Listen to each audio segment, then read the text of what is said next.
Bismillahirrahmanirrahim. Alhamdulillahi wa kafa. Wassalatu wassalamu ala rasulillahil mustafa wa ala alihi wa ashabihi wa man wafa wa ba'du. Pemirsa Dakwah Sulsel dimanapun Anda berada, Alhamdulillah sore hari ini kita kembali bersua di acara Syiar Ramadan, tentunya di channel Dakwah Sulsel.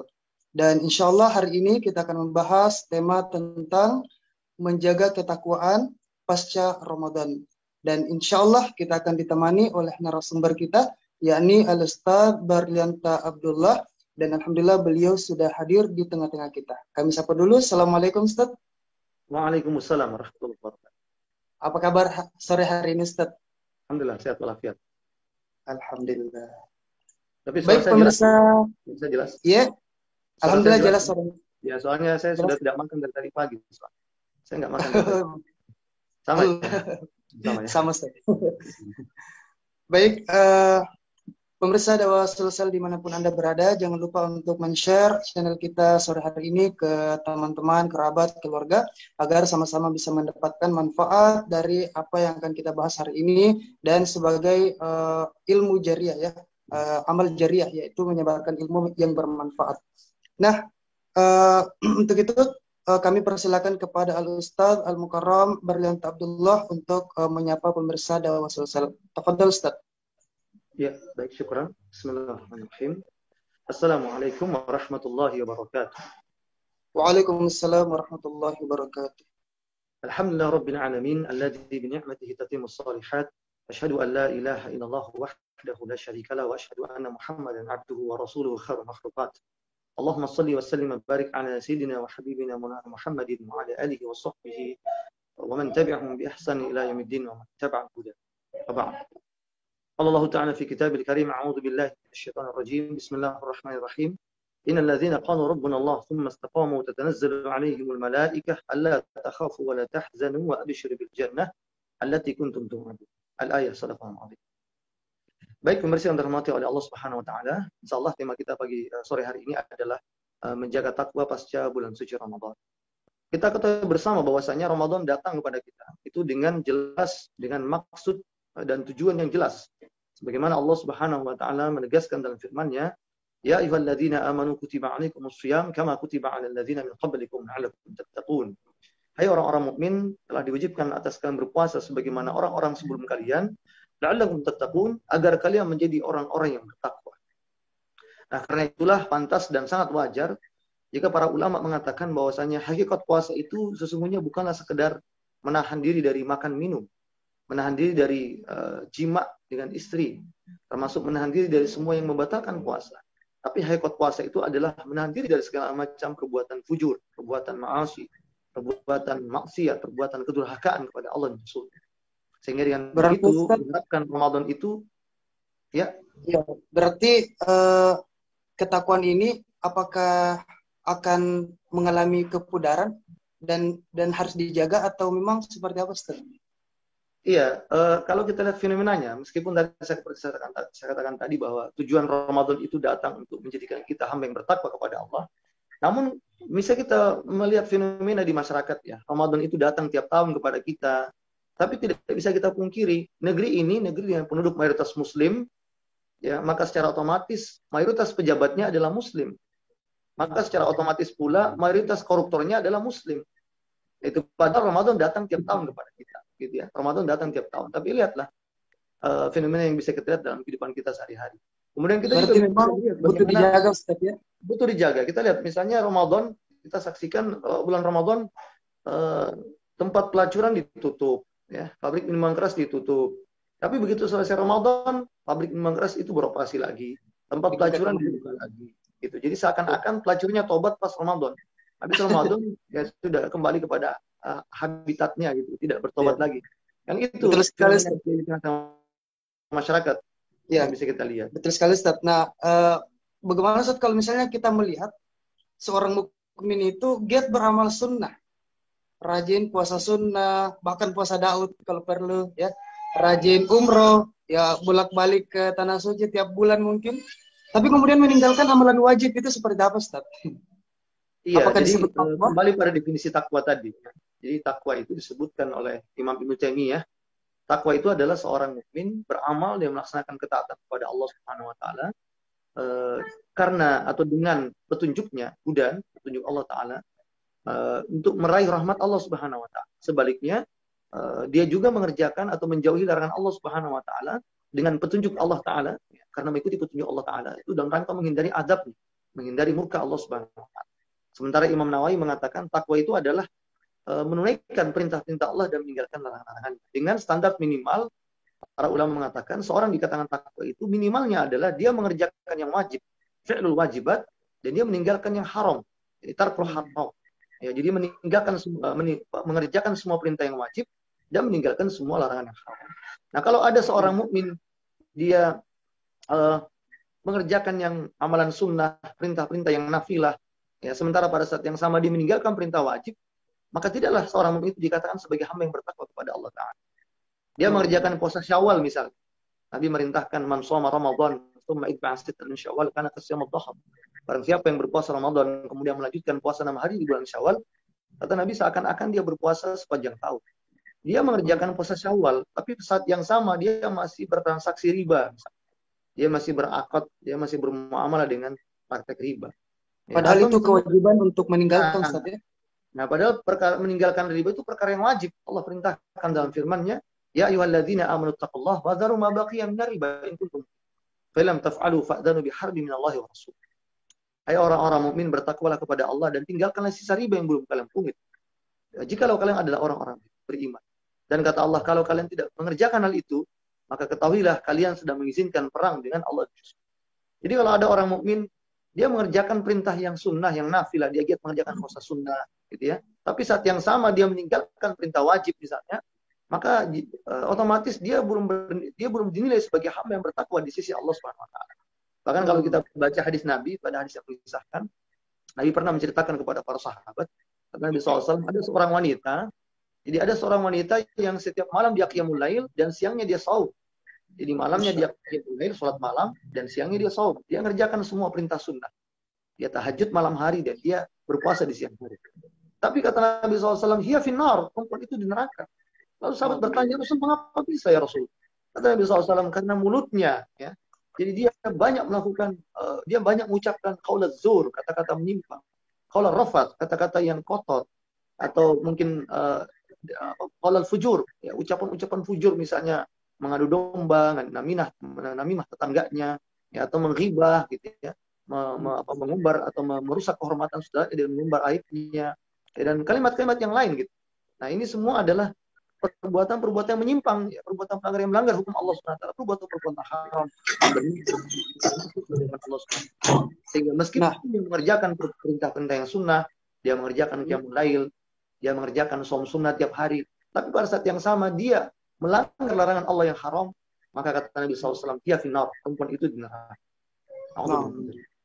Baik, Ustaz. Seperti yang tadi disampaikan oleh Ustaz bahwa ketika pasca Ramadan seolah-olah ketakwaan itu pudar atau bahkan hilang, seakan-akan hilang seperti itu. Nah, kira-kira Ustaz, apa yang menjadi penyebabnya, Ustaz? Iya, jadi apa yang menyebabkan ketakwaan itu seakan-akan hilang, seakan-akan setelah Ramadan itu maksiat kembali merajalela? Ya, para ulama merumuskan, saya menyimpulkan berbagai penjelasan para ulama. Seorang mukmin itu bisa terjatuh pada maksiat karena banyak faktor. Faktor pertama, seorang mukmin terjatuh pada maksiat karena as-safih, karena kebodohan, karena jahil, karena keawaman dia. Misalnya Allah berfirman, "Inna syirka la dzulmun 'adzim." Sesungguhnya kata Allah, syirik itu adalah kezaliman yang paling besar. Tapi kita lihat praktek syirik di masyarakat itu masih terjadi karena safih, karena kebodohan. Biasanya kalau menjelang Lebaran, ada sebagian saudara kita yang masih mempraktekkan atau masih membuat sesajen di rumahnya. Jadi bakar dupa, terus siapkan makanan, siapkan sembelihan, dan dikatakan ini mau dikirimkan kepada rohnya leluhur yang telah meninggal dunia. Gitu ya. Nah, itu biasanya seperti itu. Kemudian padahal ya jelas bahwasanya praktek sesajen itu adalah syirik, karena itu adalah ibadah agama animisme. Itu adalah ibadahnya agama Hindu. Kalau di tanah Sulawesi ini nenek moyang kita agamanya dulu animisme, menyembah roh leluhur. Kalau di Jawa itu dulu agamanya Hindu Buddha. Makanya di sana ada Candi Prambanan, ada Candi Borobudur. Praktek seperti itu jelas adalah praktek yang menyimpang, karena itu adalah ritual ibadah agama di luar Islam. Dan Allah Subhanahu wa taala melarang kita mengikuti ibadah orang-orang kafir. Qul ya ayyuhal kafirun na'budu ma ta'budun. Katakan hai orang-orang kafir, kami tak menyembah Tuhan yang kalian sembah. Ya. Jelas sekali itu adalah perbuatan syirik ya. Dan tapi kita lihat praktek sesajen itu ternyata tidak hanya dikerjakan oleh masyarakat awam. Bahkan praktek sesajen juga sudah sampai di istana negara. Kita ingat dulu beberapa bulan yang lalu itu sebelum Ramadan ada ritual sesajen di IKN ya, Ibu Kota Negara Baru. Jadi ada ritual sesajen di sana. Kita lihat itu karena safih, karena kebodohan, karena jahil. Ya karena kebodohan mereka. Sehingga praktek sesajen itu bahkan ada di istana, ada di Ibu Kota Negara Baru IKN. Gitu. Kemudian kita juga lihat kejadian yang juga cukup menghebohkan itu ada pawang hujan ya, MotoGP Mandalika itu. Erick Thohir itu manggil pawang hujan. Dan ritual pawang hujannya sudah selesai dan setelah itu 45 menit setelah Mbak Rara beraksi baru hujannya berhenti. Sehingga BMKG mengatakan hujan itu reda karena durasi hujan yang memang sudah waktunya berhenti. Kemudian Angkatan Udara juga melakukan rekayasa hujan dengan melakukan tabur garam. Tapi orang percaya saja yang kayak gitu-gitu. Padahal itu kan jelas adalah perbuatan meminta bantuan kepada selain Allah. Sementara Quran memerintahkan kita, iyyaka na'budu wa iyyaka nasta'in. Hanya kepadamu ya Allah kami menyembah dan hanya kepadamu ya Allah kami meminta pertolongan. Gitu. Nah ini mestinya orang mukmin minta tolong sama Allah, bukan minta tolong sama pawang hujan. Dan pawang hujannya itu jelas dia minta tolong pada jin. Dia minta tolong pada jin. Dan itu disebutkan dalam surah Al-Jin ayat 6. Allah menjelaskan wa annahum kana rijalun minal insi ya'uduna bi rijalin minal jinni fazadahum rahaqa. Dan ada sebagian laki-laki dari bangsa jin yang kecuali kaum muslimin wajib mengaji, wajib belajar agama, untuk ilmu. Ya, karena ayat yang pertama turun kepada Rasul adalah perintah untuk menuntut ilmu. Ya, Iqra bismi rabbikal ladzi khalaq, kata Allah. Jadi bacalah dengan nama Tuhanmu yang telah menciptakanmu. Sehingga Imam Al-Ghazali dalam kitab Ihya Ulumuddin beliau mengatakan bahwa fardu ain bagi setiap muslim untuk belajar agama. Dan bukan sekedar belajar agama, orang mukmin juga diperintahkan dengan dia menuntut ilmu itu, dia juga diperintahkan untuk banyak mentafakuri ciptaan-ciptaan Allah Subhanahu wa taala. Banyak merenungkan hari kiamat, banyak mengingat kematian, gitu ya. Termasuk juga banyak merenungkan umurnya dan muhasabah dirinya. Itu bagian dari menuntut ilmu. Itu bagian dari belajar agama. Sehingga dengan begitu orang mukmin akan sadar bahwasanya dia wajib menjaga ketakwaannya kepada Allah Subhanahu wa taala dengan cara istiqomah. Ya, sebagaimana yang Allah Subhanahu wa taala perintahkan, sebagaimana Rasul SAW menasihatkan kepada sahabat ketika ada seorang sahabat bertanya, "Rasulullah, berikan aku nasihat." Yang dia nasihat itu aku tak bertanya kepada orang lain kecuali kepadamu ya Rasulullah. Nasihat yang paling baik bagiku. Nabi mengatakan qul amantu billah tsumma istaqim. Katakanlah aku beriman kepada Allah kemudian istiqomahlah dengan kalimat itu. Jadi orang-orang mukmin itu wajib belajar agama, ngaji, wajib termasuk tadi mengokohkan imannya dengan senantiasa mentafakuri ciptaan Allah Ta'ala, merenungkan ayat Al-Quran, merenungkan hari kiamat, muhasabah dirinya, mengingat kematian. Ya, termasuk dengan dia belajar agama itu, dia otomatis bergaul dengan para ulama. Dia otomatis bergaul dengan orang soleh. Gitu. Berarti memang tidak ada cara lain kecuali belajar, Ustaz ya? Belajar. Tapi bukan cuma itu. Ya. Mengapa juga maksiat banyak terjadi setelah Ramadan? Bisa jadi juga karena dorongan hawa nafsu. Ya. Ada orang mukmin dia sudah tahu bahwasanya riba itu haram. Dia sudah tahu bahwasanya judi itu haram, tapi dia ikut main judi online. Sekarang itu kan banyak praktek judi online ya. Lewat handphone itu orang beli chip-chip itu kemudian main judi online seperti yang tempo hari ada trading binomo gitu kan.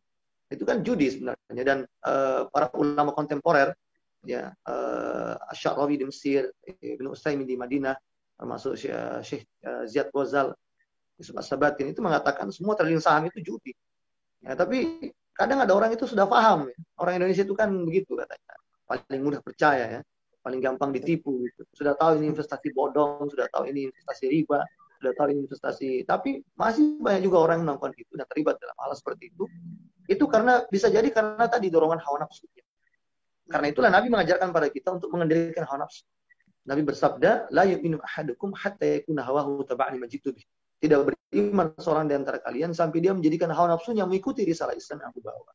Dan menundukkan hawa nafsu itu bentuknya bagaimana? Nah, kata Imam An-Nabahani bentuknya adalah dengan iltizamat di al-ahkam syariah. Terikat pada hukum-hukum syariah. Itulah bentuknya seorang mukmin itu menundukkan hawa nafsu.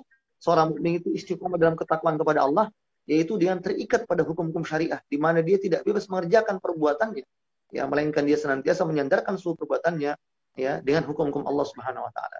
Sehingga dia berhati-hati dalam setiap tindak dan perbuatannya, dalam setiap tingkah lakunya. Ya, dan dia mengerjakan seluruh perintah Allah yang wajib dan dia meninggalkan segala larangan Allah yang haram.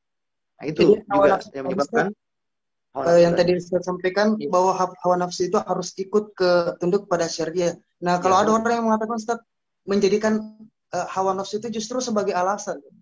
Ini Ya, kan manusiawi, misalnya homo, ya ya. mereka alasankan sebagai ini kan manusiawi, apa muncul dari dalam diri manusia yang tidak bisa dihindari lagi dan sebagainya. Ini seperti apa, Ustaz? Iya, kata para ulama, hawa nafsu itu muncul. Jadi dorongan hawa nafsu itu muncul itu karena seorang tidak bisa mengendalikan. Jadi gini, hawa nafsu itu kan pasti ada ya. Hawa nafsu itu Hmm. kan dorongan dalam hatinya. Itu pasti ada. Nah, yang Nabi perintahkan pada kita adalah mengendalikan hawa nafsu atau menundukkan hawa nafsu. Ya, hawa nafsu itu berupa kepentingan, kemaslahatan pribadi kita yang mungkin saja itu bertentangan dengan syariah. Nah, gitu. Bertentangan dengan syariah itu namanya hawa nafsu. Contoh misalnya saya sebutkan tadi. Saya yakin sebagian besar karyawan bank itu tahu bahwa riba itu haram, transaksi Hmm. bunga itu. Tapi dia belum meninggalkan itu kenapa? Dia berbagai macam alasan. Alasannya itu hawa nafsu. Misal dia katakan, nanti kalau saya berhenti kerja di bank, saya mau makan apa? Ya Hmm. tentu kita akan tanya balik, memang ente orang apa? Orang Papua berarti makan sagu. Orang non Papua, orang Indonesia makannya beras, makan nasi gitu ya. Jadi kita Yes. tanya balik dulu, memang Bapak itu orang apa? Kalau Bapak orang Eropa makannya roti. Dia tanya, nanti kalau saya berhenti kerja di bank, saya makan apa? Ya, saya akan tanya balik, memang Bapak orang apa? Kalau Bapak orang Papua nanti makannya sagu. Kalau Bapak orang Indonesia secara umum makannya nasi. Ya, nasinya itu kalau ya itu kan begitu. Jadi itu kalau hawa nafsu. Nah, kalau dikatakan saya berbuat ini kan namanya manusia biasa, namanya saya manusiawi itu ya karena hawa nafsu. Nah, itu tentu jawaban yang itu jawaban hawa nafsu juga itu. Jadi itu jawaban hawa nafsu juga. Gitu. Dan Allah melarang kita mempertukarkan hawa nafsu sampai-sampai Allah Subhanahu wa taala misalnya kalau konteksnya penetapan hukum ya dalam Al-Qur'an itu Allah perintahkan kita fahkum bainahum bima anzalallah wa la tattabi ahwa'ahum.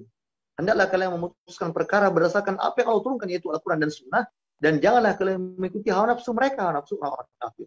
Jadi memang kata para ulama, hawa nafsu itu mendorong kita berbuat maksiat. Allah perintahkan kita berhukum dengan hukumnya, seraya meninggalkan hukum yang dilandasi pada hawa nafsu. Apa itu landasan hawa nafsu? Ya dorongan dari kepentingan manusia, ya, dari interest manusia, seperti yang kita lihat sekarang.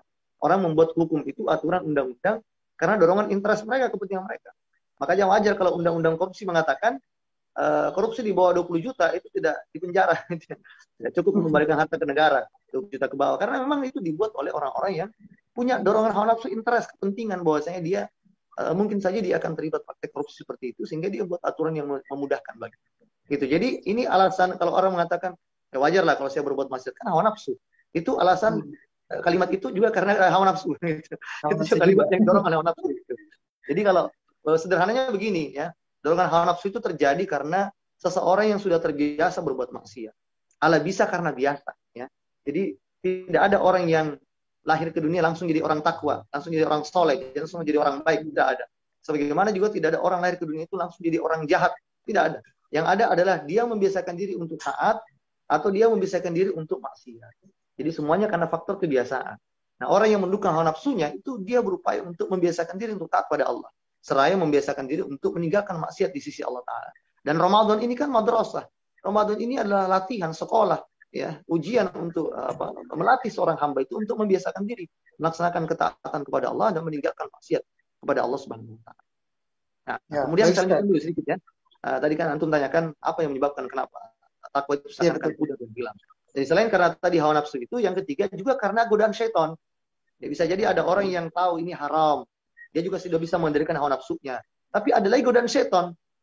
Allah berfirman dalam Al-Quran, surah An-Nas, alladzi yuwaswisu fi sudurin nas minal jinnati wan nas. Allah menjelaskan syaitan itu meniupkan kejahatan dalam dada manusia dan syaitan itu dari bangsa jin dan manusia. Kata Imam Ibnu Katsir, syaitan itu maknanya dua. Satu bisa bermakna iblis, yang kedua bisa bermakna sifat. Ya. Kalau ada manusia yang mengajak manusia lain bermaksiat, itu berarti sifatnya syaitan. Kalau ada orang mengajak manusia lain untuk bermaksiat, berarti sifatnya sifat syaitan. Ya, misalnya ada orang yang mempropagandakan bahwasanya khilafah itu haram diikuti, negara Nabi itu tak boleh diikuti, haram diikuti. Nah itu berarti dia sedang bersifat syaitan, karena dia sedang mengajak orang lain untuk bermaksiat pada Allah Subhanahu Wa Taala. Ya kebetulan juga memang nama lengkap namanya si Tony gitu kan. Nama lengkapnya A'udzubillahi minasyaitonirrajim. Nah itu nama singkatnya Tony gitu. Kan gitu. Jadi itu sifat-sifat syaitan ya.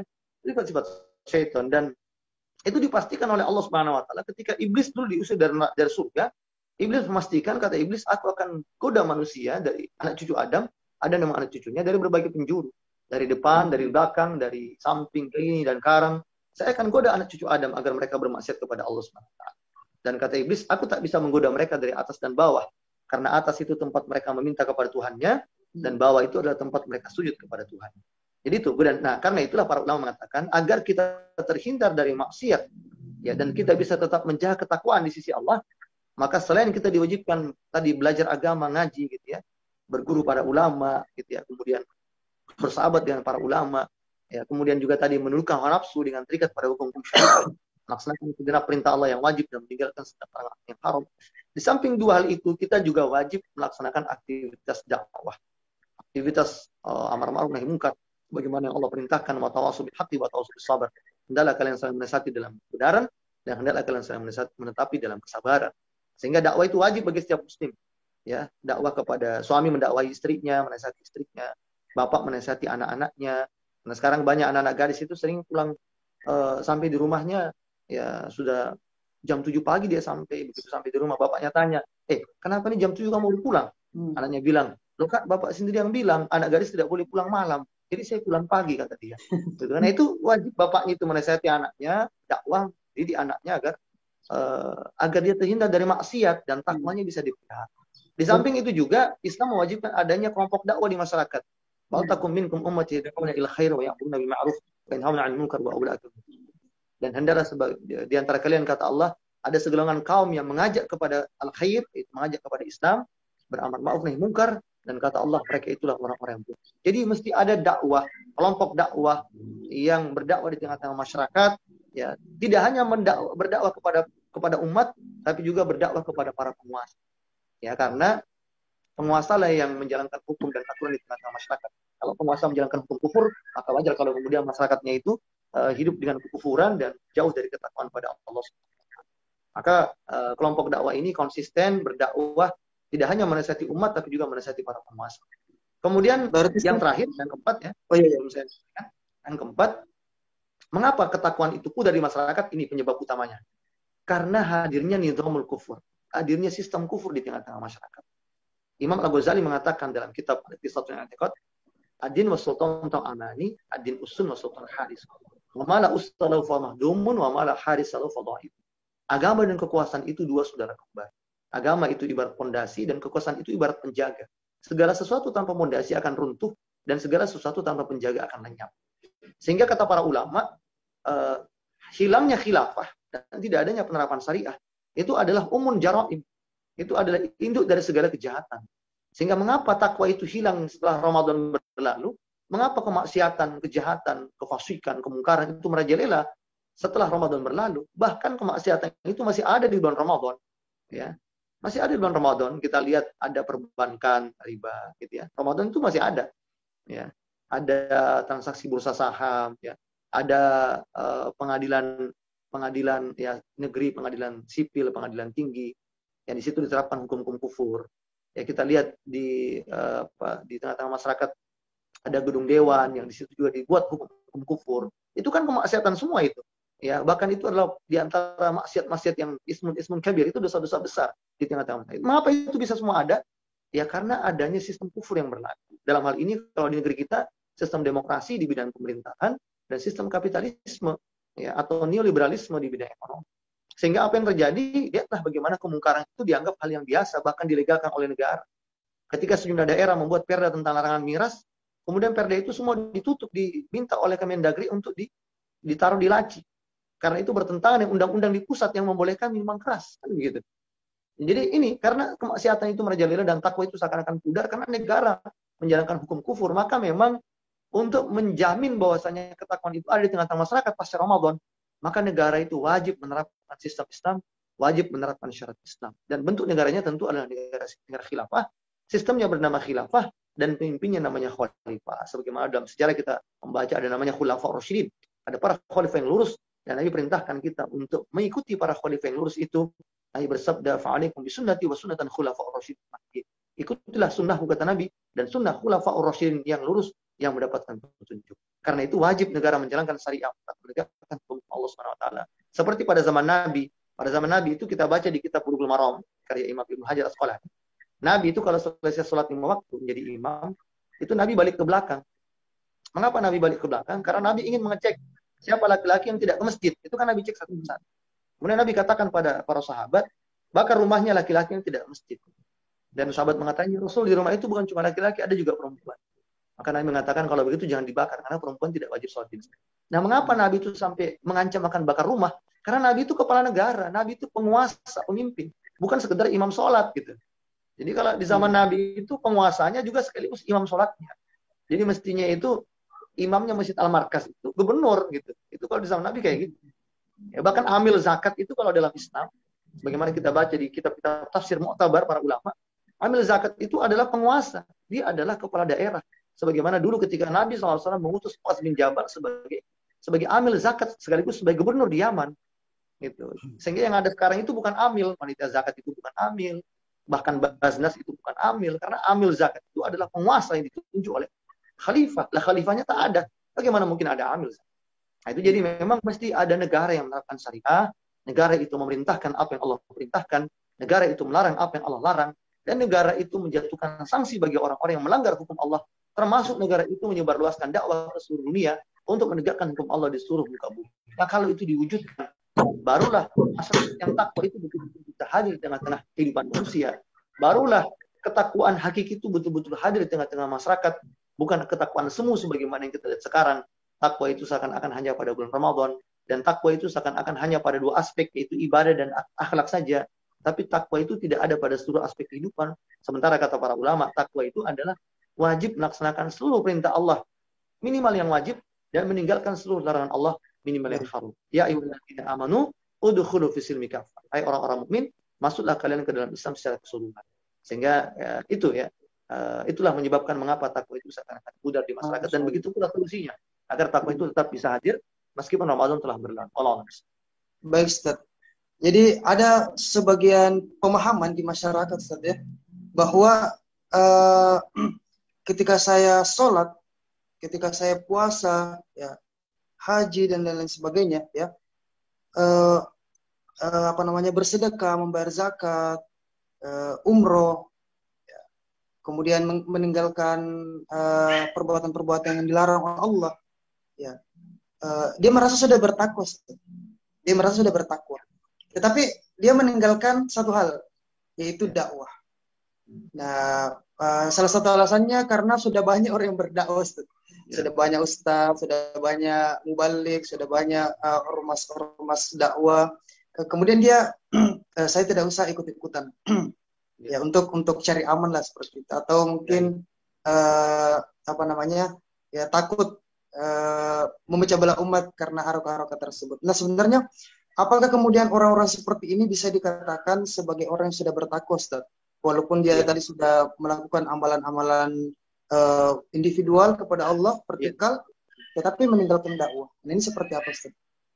Ya, jadi yang pertama, dakwah itu adalah kewajiban setiap mukmin. Ya. Syekh Ahmad Mahmud itu menjelaskan dalam kitabnya Dakwah Islamiyah, bahwa dakwah itu adalah perkara yang wajib bagi setiap muslim. Di antaranya firman Allah Subhanahu wa taala dalam surah An-Nahl, "Wad'u ila sabili rabbika bil hikmah wal mau'izatil hasanah wajadilhum billati hiya ahsan." Serulah manusia ke jalan Tuhanmu dengan hikmah, yakni dengan hujjah, ya. Kemudian wal mau'izatil hasanah, dan nasihatilah mereka dengan nasihat yang baik, ya. Artinya menyentuh perasaan, bukan sekedar pemikiran tapi juga perasaan. Kemudian wajadilhum billati hiya ahsan, dan debatlah mereka, kata Allah, dengan cara yang baik pula. Sehingga berdasar ayat itu para ulama mengatakan dakwah itu wajib bagi setiap muslim. Termasuk dalam surah Al-Asr kan Allah menjelaskan, "Wal 'asr innal insana lafi khusr." Dan demi masa semua manusia itu berada dalam kerugian. Illa alladziina aamanu wa 'amilus shalihat. Kecuali orang-orang yang beriman dan beramal saleh, wa tawassaw bil haqqi wa tawassaw bis sabr. Ya, dan orang-orang yang saling menasihati dalam kebenaran dan saling menasihati dalam menetapi kesabaran. Nah, itu menunjukkan bahwasanya dakwah ini perkara wajib bagi setiap muslim. Ya, dan dakwah itu tidak mesti naik ke atas mimbar sebagaimana tadi disebutkan sudah banyak ustadz yang ceramah. Tidak. Dakwah itu intinya adalah menasihati orang lain, mengajak kepada kebenaran, beramar ma'ruf nahi munkar. Suami wajib berdakwah di rumahnya, gitu. Setiap muslim wajib berdakwah kepada temannya, tetangganya. Setiap muslim juga wajib dakwah kepada para penguasa, para pemimpin mereka gitu. Itu perkara kewajiban, ya, perkara yang wajib. Dan karena itulah kalau dikatakan ada seorang mukmin dia sudah memperbaiki dirinya, dia sudah bertobat dan taubat nasuha, dia sudah mengerjakan perintah-perintah Allah, dia sudah meninggalkan larangan Allah, tapi dia tidak mau berdakwah, dia tidak terlibat dalam upaya perjuangan memperjuangkan Islam misalnya. Maka tunggu orang mukmin seperti ini, ya, itu berarti dia belum mengerjakan seluruh perintah Allah yang wajib.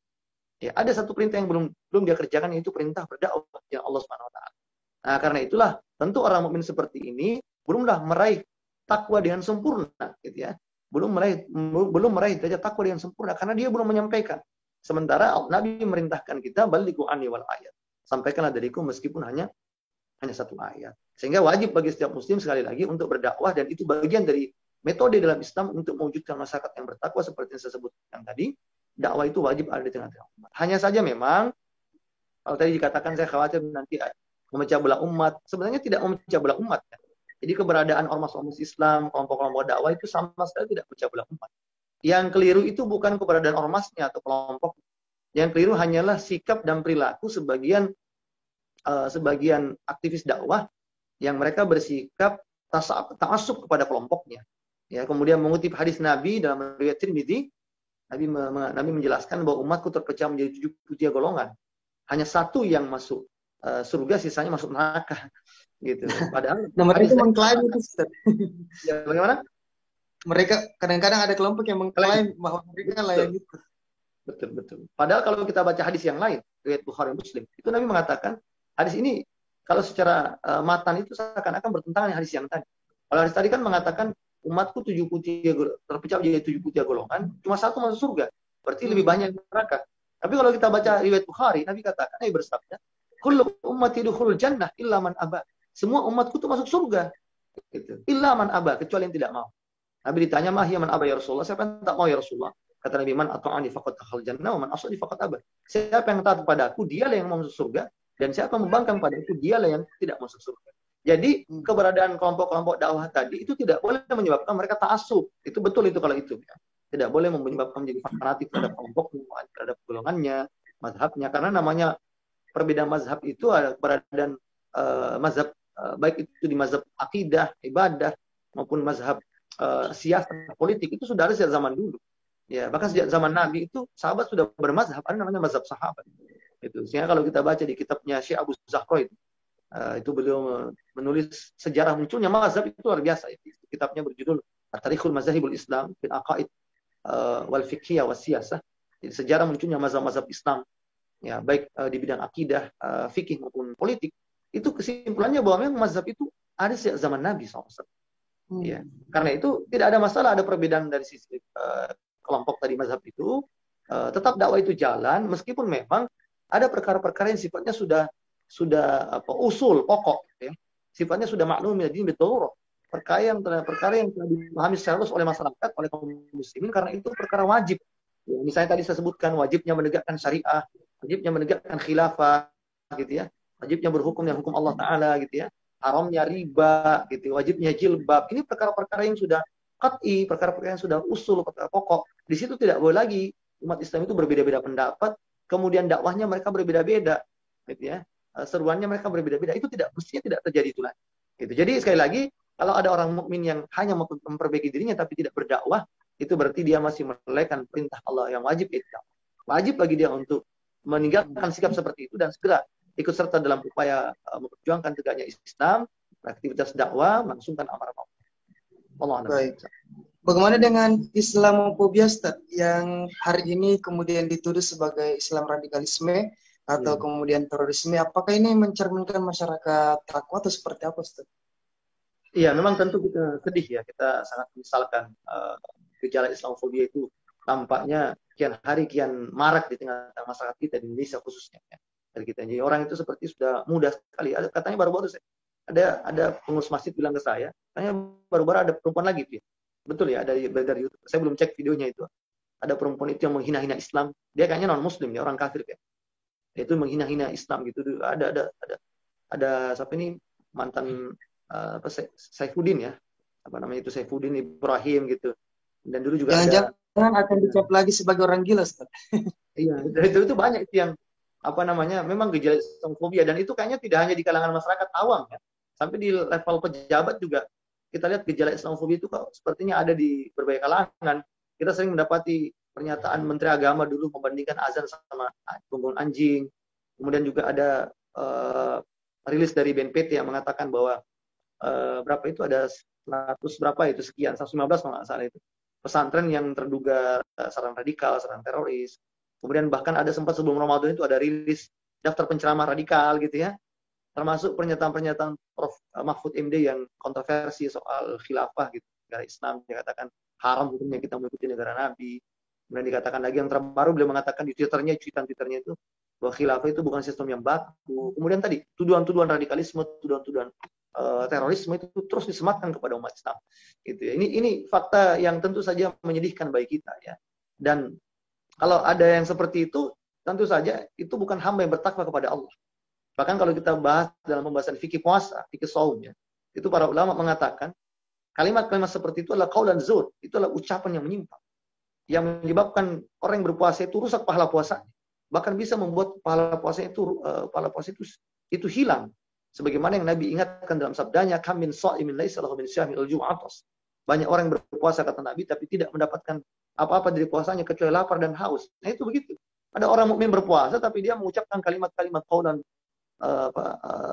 jadi ucapan-ucapan yang menyimpang ya, ucapan-ucapan qaulaz zur tadi, ucapan-ucapan tadi misalnya menyebut umat Islam itu radikal, teroris, padahal kita tahu bahwasanya tuduhan radikal teroris itu kan datang dari barat. Siapa sih yang pertama menyebut tuduhan seperti itu? Kan orang-orang barat yang pertama menyebut itu. Dan kalau orang-orang barat menyebut itu, kita maklumi. Maksudnya kita maklumi begini, karena memang Quran sudah mengabarkan pada kita jauh hari. Yuriduna litutfi'u nurallahi biafwahihim wallahu mutimmu nurihim walau karihal kafir. Mereka orang-orang kafir berupaya memadamkan cahaya agama Allah dengan ucapan-ucapan mereka. Dan kata Allah, Allah menyempurnakan cahaya agamanya meskipun orang-orang kafir itu membenci.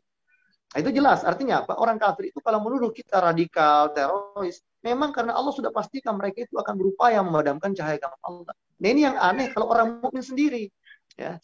Orang mukmin sendiri, bahkan dia pejabat publik, ya misalnya seorang menteri agama, dia seorang seorang Menko Polhukam misalnya seperti itu, kemudian dia menghina ajaran Islam. Ya. Itu kan tentu sangat kita sesalkan, ya.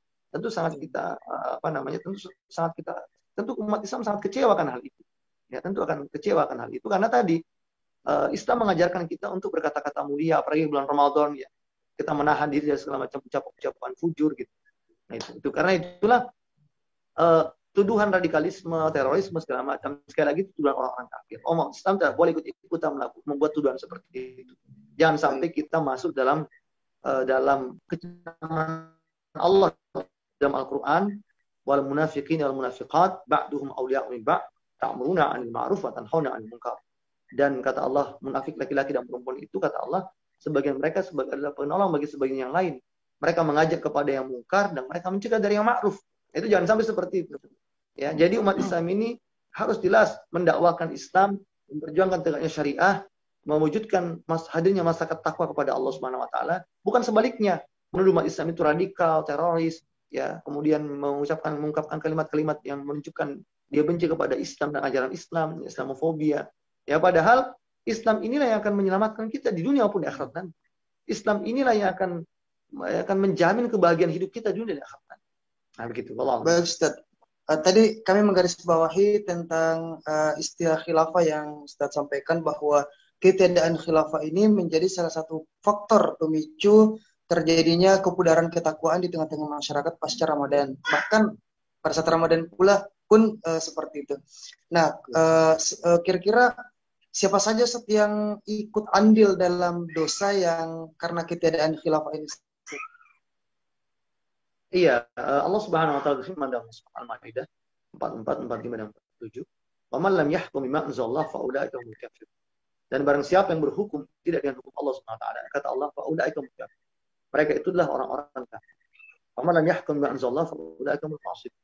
Dan barang siapa yang berhukum tidak dengan hukum Allah, kata Allah, mereka itulah orang-orang yang fa ulaika humul zalimun. Mereka itulah orang-orang yang zalim.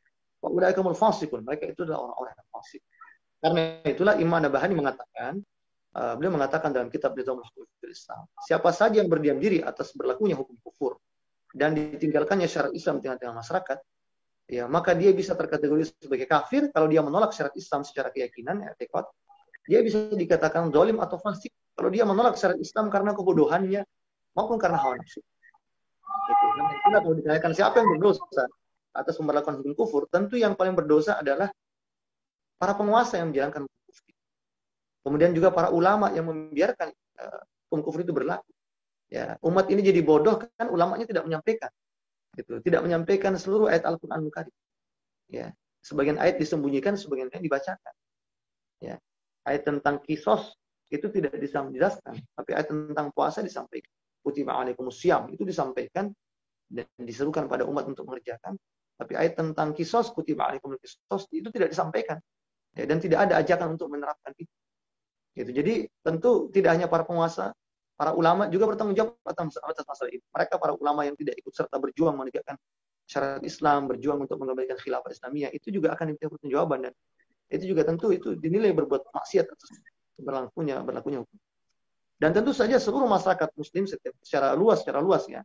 Siapapun muslim yang membiarkan hukum kufur berlaku dan dia tidak sedikit pun punya usaha untuk ya memperjuangkan tegaknya syariat Islam gitu ya.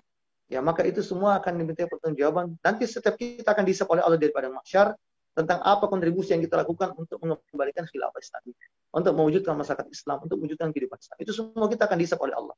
Ya. Mungkin ada yang sekedar nonton video-video seperti ini dan men-share kepada temannya, ya.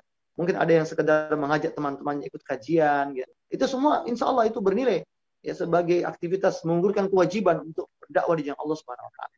Intinya setiap muslim diperintahkan ya untuk berdakwah memperjuangkan tegaknya syariat Islam agar mereka terhindar dari dosa jariah ya. Jadi dosa ini kan begini contohnya ya. Sekarang ini ada banyak orang yang berbuat misalnya bermaksiat, misalnya minum khamar atau makan riba atau berzina gitu ya. Nah, itu sementara itu semua terjadi karena sistem kufur yang berlaku di masyarakat. Ya, kita ini warga biasa, warga sipil. Kita tidak menetapkan hukum, tapi pada saat yang sama kita membiarkan itu terjadi. Ya, kita membiarkan hukum kufur itu terbengkalai di tengah-tengah masyarakat. Maka siapapun yang membiarkan itu dengan sengaja, maka dia pun terlibat dalam dosa tegaknya hukum kufur. Disebut sebagai dosa jariah. Kenapa? Karena kita tidak ikut berzina, kita tidak ikut minum khamar, tapi kita pun dapat cipratan dosanya. Kenapa? Karena kita tidak memperjuangkan tegaknya syariah untuk mengakhiri segala macam kemaksiatan dan dosa tersebut. Na'udzubillah min dzalik. Karenanya memang saya mengajak diri saya dan kita semua, mari kita bersama-sama perbaiki diri kita di bulan Ramadan, kita juga harus berjuang menegakkan syariat Islam, menegakkan hukum Allah di tengah masyarakat, agar kita tidak termasuk di antara orang-orang yang mendapatkan dosa jariah akibat pemberlakuan hukum kufur di tengah masyarakat. Allah a'lam.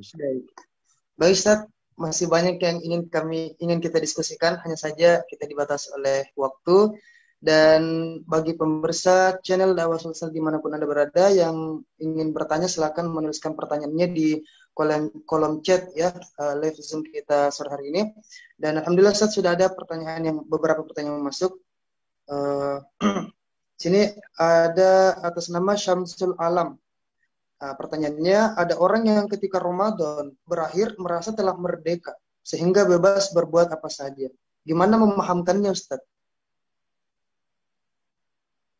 Ya, tentu memahamkannya dengan menjelaskan ya, mengutip penjelasan para ulama. Allah perintahkan seorang mukmin itu takwa kepadanya tidak hanya di bulan Ramadan. Ya ayyuhalladzina amanu taqullaha haqqa tuqatih wa la tamutunna illa wa antum muslimun. Hai orang-orang mukmin, bertakwalah kalian kepada Allah dengan sebenar-benarnya ketakwaan ya, dan janganlah sekali-kali kalian mati kecuali menjadi muslim yang tunduk berserah diri kepada Allah Subhanahu wa taala. Ya, apa itu takwa yang sebenar-benarnya? Allah perintahkan di surah Al-Baqarah, ya ayyuhalladzina amanu udkhulu fis silmi kaffah wa la tattabi'u khutuwati syaitan innahu lakum aduwwun mubin. Orang-orang mukmin, masuklah kalian ke dalam Islam secara kafah, secara keseluruhan, secara total. Ya, dan janganlah kalian mengikuti langkah syaitan karena sesungguhnya syaitan itu adalah musuh yang nyata bagi kita. Kemudian Allah juga perintahkan agar takwa itu dikerjakan setiap saat. Ya ayyuhalladzina amanu taqullaha wa tanzur nafsum ma qaddamat lighadin wattaqullaha innallaha khabirun bima ta'malun. Hai orang-orang mukmin, bertakwalah kalian kepada Allah dan hendaklah setiap jiwa memperhatikan, menghitung ya apa-apa yang telah dikerjakan, dan bertakwalah kalian kepada Allah, sesungguhnya Allah Maha tahu apa yang. Ya, kemudian tadi Allah juga perintahkan seorang mukmin untuk istiqomah ya dalam ketaatan kepada Allah Subhanahu wa taala.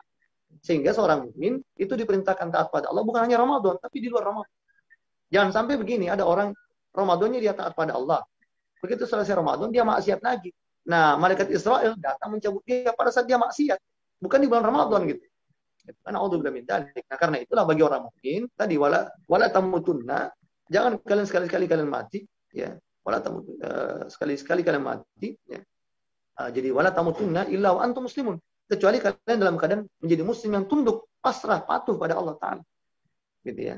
Nah, karena itu kita fahamkan teman kita itu dan kalimat seperti itu sampaikan bahwasanya Allah mengajarkan kita, Allah perintahkan kita taat padanya kapan saja. Nabi mengatakan ittaqullah haitsuma kuntum. Bertakwalah kepada Allah di mana saja kalian berada. Kan gitu kata Nabi SAW. Jadi kita wajib taat pada Allah, di pasar kita taat, di rumah kita taat, di kantor kita taat, ya, di gedung dewan kita, di mana saja kita wajib taat pada Allah. Kalau itu dipahami, maka insya Allah orang tak akan korupsi di kantornya, tak akan menetapkan hukum kufur ya di kantornya, dia tak akan membela maju tak gentar membela yang bayar gitu ya. Gitu. Jadi pendek kata dia akan menghindari segala macam maksiat, tidak hanya di bulan Ramadan, tapi di luar Ramadan. Tidak hanya ketika di masjid, tapi dimanapun dia berada. Allah Alhamdulillah. Baik, Ustaz. Jadi bentuk taatnya itu adalah senantiasa terikat dengan hukum Allah, kapanpun dan dimanapun dia berada, Ustaz. Ya, dan ketaatannya total ya. Ketaatan total kepada Allah. Ketaatannya menyeluruh. Ya, ketaatan yang sempurna. Nah, seperti itu. Nah. Ya, karena ada juga pemahaman di masyarakat, ya yang dimaksud taat itu ya ingat kepada Allah. Ingatnya itu ya berzikir, memperbanyak zikir, tapi kemudian masih boncengan dengan lawan jenisnya, masih melakukan aktivitas yang hukum-hukum yang dilarang. Nah, ini berarti keluar dari konteks yang sudah dijelaskan tadi. Berarti belum melaksanakan takwa pada Allah. Karena takwa tadi itu intinya adalah fi'lul wajibat wa tarkul haram. Kerjakan semua yang wajib, tinggalkan semua yang haram. Itulah standar minimalnya seorang dikatakan takwa. Baik, Ustaz. Alhamdulillah, Masya Allah. Banyak tanggapan yang masuk, hanya saja kita dibatasi oleh waktu. Mungkin kami minta kesediaan Ustaz untuk memberikan kesimpulan atau closing statement untuk sore hari ini, Ustaz. Ya, kesimpulannya agar kita senantiasa takwa di bulan Ramadan setelah Ramadan berlalu, maka kita wajib istiqomah ya dalam belajar menuntut ilmu, kemudian juga dalam keterikatan pada hukum syara, mengerjakan segenap perintah Allah yang wajib dan meninggalkan segenap perintah Allah yang haram.